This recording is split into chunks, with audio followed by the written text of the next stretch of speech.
Talk us about that. Tell us what happened there. We know the outcome, but what? No, it was we were going to play Barcelona in the Champions League. So we went to Portugal for a training camp, which is not uncommon. So towards the end of it, we were allowed a night out. But before that, we trained, and then we could play golf, and I didn't really play golf then. I was only really played golf after my football career. So as we were playing golf, it was me, Robbie Fowler, and John Anarisa. I think Steve Finnan was with us as well. And I questioned some of his golf shots, or where the ball ended up, where I felt it ended up. John Anarisa? Yeah. You felt he was throwing the ball, moving the ball? I felt there were certain areas where I thought I seen it go somewhere, and it ended up in a much better position. And I started to get a little bit worried when it was in the woods, but it was on a tee. But it was just, and it wound me up a little bit anyway. It was like, generally like I said to Finney, he's cheating. And Finney said, oh, don't worry about it, just leave it. So anyway, during the night then, a few drinks. A few drinks. And then it was like karaoke songs, because we had like Mascherano signed for us, and one or two new players had to sing a song, part of initiation. But he had to sing a song because we had a Christmas do, and he didn't turn up on a Christmas do. He said he was going back to Norway, but he didn't go back to Norway. We found out he didn't so anyway, that part of his punishment was by the captain. He had to sing a song as well as pay a fine. So as it's going round, so I'm there going, well, you've got to sing. So he's like, dead against it. And do you know when someone's dead against something, doesn't want to do it? I seem to want to push it more then. Like, no, you have to. And it keeps going back and forth. No. And then it actually, like, he got a little bit, he said, look, I ain't singing. And stop trying to fucking make me. So I've sort of took offense. And he actually, I think he said something a little bit more to that in terms. So I'm with then Sami Hyypiä, and this where like there, do you know this is going on? I'm getting more and less happy with it. So he's gone, and the more it's gone on, I'm like, I'm not accepting that. So you've carried on thinking about it? Carried on thinking about it. It's like festering in my head. More drinks then coming into my head. I'm not like using that as an excuse, but it was so like... So usually time would calm you down. Time got worse. But then I remember little moments where he elbowed me in training. Do you know all the little petty stuff? And I'm like, this has been going on for a while now, which you just exaggerate even more. Yeah. So Steve Finn and me and him were sharing like rooms. We go back. I've said to him like, I'm not having this. Like, and where's his room? So he goes, I don't know. I said, well, whose room with him? He said, Daniel Agger. I said, give Daniel a ring. So Daniel gave him a ring. What room? Like, so Finnan's found, like, Steve's found out what room he's in. So I said, what club in here don't you like?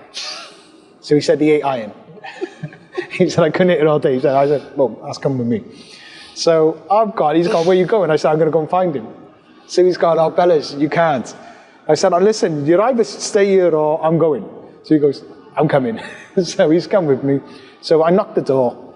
And I'm quite embarrassed about this. This is not like, a good moment at all. And I really mean that. But I understand the question, so I have to answer it. Because once you have to own it, do you understand what I mean? Yeah. It's a ridiculously pathetic act that it'd be unfair for me to not want to like talk about it because, and I'm not proud when I say it, or when I have to talk about it, but I have to own it. Do you understand what I mean? So so I knocked the door, no answer, knocked the door again, and then he leaves the door on the latch because he thinks it's Daniel Agger. So he's gone back into bed. So I come in, turn the light on, then I've swore a hell of a lot at him. People think like I smacked him across his legs, which is still not a good thing to do, don't get me wrong. There was no like smacking across the head or anything like that. I smacked him across the legs. Then he got into the corner, got the sheets like and the bedding around him. And then I just said like, you ever speak to me like that in front of people again? I said, I'm telling you now. I escalated to more what I was going to say. Then it started turning, because when I was drunk, I started turning into like a riddle, where if you're unhappy with this, you better come and see me tomorrow morning, you know? So he said, okay. So I turned that into like, what do you mean? So you want it now? And it just like, so Vinny like was just hiding behind the light, and it was just the most insane thing ever. It didn't come to me before when you say like an awkward thing when you meet someone for the first time. Mine was more with Craig Bellamy when he joined Liverpool. because he was just one of them when you played against. He was the only player who ever spoke to me in the game. And I'll never forget what he said to me. So I was on the halfway line, and he's obviously up front, and the ball's gone into Robbie Fowler, and he's lost it. And I've just gone, for fuck's sake, Robbie. And he's gone, how can you say anything about him? You can't lace his fucking boots. And I've just stood there, and one of the few times in my life I didn't have nothing to come back, and I was thinking, you little bastard. But then he come to Liverpool, and he had this reputation, and some of it was right, but he was a brilliant character as long as you could. It was like you almost had to give him a slap once a month, in the nicest possible way, just to like let him sort of know where he was. But hilarious, funny, brilliant trainer, really good player as well. And on a night out, obviously you've got to keep a golf club away from him. But he would, he was quite lively. It was Neil Warnock's team for Bury. He sent them out. Do you reckon? Yeah, he did all day. They wouldn't have done it on their own accord. Well, it was Bruce Rioch said, it's him, it's the manager. Because he's done that type of stuff before. And actually, during the game, I'll go through it now. So they were there. They were waiting in a tunnel. Generally, you come out and have a look at the pitch before you go in and get changed. They were waiting. Two of them. And they looked tough as well, you know what I mean? And it was like, oh, Bellamy. So I've looked round back and they've gone, going to break your legs today. And do you know, you just laugh. And I'm like, did I just hear it? And they looked at it and they were serious. There was two of them. Obviously, Ever Patterson or something like that he was called. One of our players heard it as well. So he was like, just ignore him type of thing. He went off and he went and told Bruce Rioch. And he was fuming. He was like, that's Warnock. That's the manager. He's told him that. He said, don't worry about him. Lucky enough, he got sent off after 7 minutes, one of them did, for stamping on one of our players' heads. Like, I remember when I seen the red card, I was like, thank God for that. I'm like, how did it end at Newcastle? So Graham Souness came in. I suspect that was obviously a different style of management than Bobby Robson. Yeah. Was that a conflict? Is that how it ended, or was it a case it was just right for both parties? No, it was. It turns out a big conflict, self-inflicted as well. From you? Yeah, like terrible. I look back now. You're talking about the Sancho and Ten Hag problem. This is nothing. This could be solved very quick, you know, as was gone, like it was, and my fault. Did he ask you to apologise for something? I went on telly calling him a liar. You know what I mean? It was like, you couldn't apologise. It was like, so go on, what was I thinking? Take us through that, go on. It was... Graham didn't like that, did he not? No. I remember one of his first speeches, like, it was like, you know, I'm here to win stuff. If you don't want to win anything, there's the door, get out. Right. And I remember thinking, like... It's a bit like he's on telly. This club hasn't won anything for 50 odd years. Like, I'm looking around like... This is like, I'm interested now, you know what I mean? I'm like, but no, because I want to as well, of course. Yeah. And he was like, honestly, he was a good guy, and I mean that. At times I didn't feel he handled situations right. I felt he had to make an impact. There was like myself, Kieran, Laurent Robert, Jermaine Jennings. So we had a little group of young players who were sort of, we're not like you guys, do you understand? You're winning trophies. You got a lot to talk about. And if you're going to be in the news, then you're going to be in the news because you're at the top, you're doing it. But we were creating news and we're winning nothing. Were you going out at that time? We were on the night, socialising, We were socialising quite a bit. And I didn't like that. I didn't. And so I can only imagine what other people thought. Yeah. And I can only imagine what Graham thought. Yeah. You know, it was because he's won everything, which he'll tell you a few times about. But he was like, who do you lot think you are? And I understood that as well. So he's basically just trying to, not control you, I suppose, make you more disciplined. Yeah, I agree. We had Patrick Clive there at the time as well, who had no interest in being disciplined. And were you easily led? Or were you one of the leaders of that group? No, I've never looked at it that way. Was I afraid of missing out? Yes. Yeah. I was afraid of missing out. Would you say I was easily led? Yeah, probably. But I'd also dictate as well, you know what I mean? But yeah, it was... So anyway, going back to Suey, like it was... We weren't going through a good stage at the time as well. We were. That was the reason why Bobby went. Yeah. The results weren't, and there wasn't a sudden turn of results either. Yeah. He wanted to bring his own players in as well. I knew he needed to get players out. We were struggling for right wingers, and I remember him like speaking to me saying like, "Look, can you do a job for me on the wing?"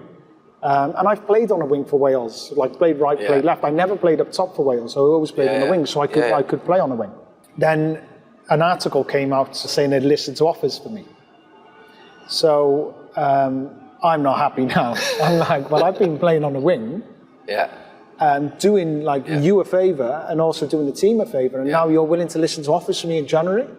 So I said, well, do you know what, you can go and get someone else to play on the wing on Saturday. So you went in and saw him? No, I didn't go and see him, but I said it too loud. What do you mean you said it too loud? I said it wrong players. So as I'm reading it, I'm like, well, you can go and get another winger then. And that was in the dressing room? That was at the breakfast canteen. With other coaches in the room? No, other players. Other players? Yeah. So you think that got back? I know it got back. From where? Alan and Shearer, yeah. So it's okay, I'm okay with that though. It's not an issue for me, honestly. Doesn't sound all right. No, but it was what it was. You know what I mean? It's not, I'm not going to it's, because would I be that happy if I would have heard that? Maybe and maybe not. So I shouldn't have said it. That's the fact of it all. So then as training finishes, manager walks in, I'm walking out, he goes, me and you, we're going to see the chairman. All right. So no problem. So as he's speaking to the chairman then, he's like, did you like feign an injury? And I said, no, I've not feigned an injury, I'm fine, I'm fully fit. So he goes, well, why are you telling people now you're not going to be able to play on Saturday? I said, I'm fully fit to play Saturday. So he goes, well, that's not what I hear. I said, hold on a second, I just look at these papers because the chairman always had this group of like a list of papers. I said, why is he writing stories you know would come from him that they're willing to listen to offers from? So in front of the chairman, you've accused the manager of leaking stories to the paper? Yeah. That's not going to end well, is it? It's not going to end well. So it's just one stupid move after the stupid move of 24 hours. Was that the end? When you saw that article that morning, you go in the training, you feel like that was the end? How long was it after that before it Well, we had Arsenal on the Saturday. And then as we played Arsenal, we travelled down, I wasn't on the bench. Did he say anything to you, Graham? No, he pulled me just to the side, just said, you're not going to be on the bench today. So I knew then something's not sitting right here. I haven't got a clue I've got a good idea what's going to happen. So as the game went on, we lose 1-0. Then suddenly it comes out, I refuse to play. That's what it was put out, like I refuse to play. I didn't, I said, someone else can go and play on the wing. On Saturday instead of me. So from that statement you made in the canteen? Yeah, canteen. So it looks like I'm refusing to play in a position. Then I'd come and give my version of events, saying no, I didn't refuse to play. Straight away. Why am I here if I refuse to play? Which I really should shut your mouth, know your role as a player. Then a day later, I think it's even better idea to actually do a one-on-one interview with Sky again. How did that go? Accuse him of lying. He's not telling the truth. Right. So you called him a liar live on television? Yeah. And honestly, so stupid. You wouldn't believe how many people warned me about doing it. Said, don't do it, what are you doing? And I single-mindedly, stubbornness, thought, no, I'm going to go and do it my way. Right. And from that moment, I had to go into training, train completely separate from everyone else.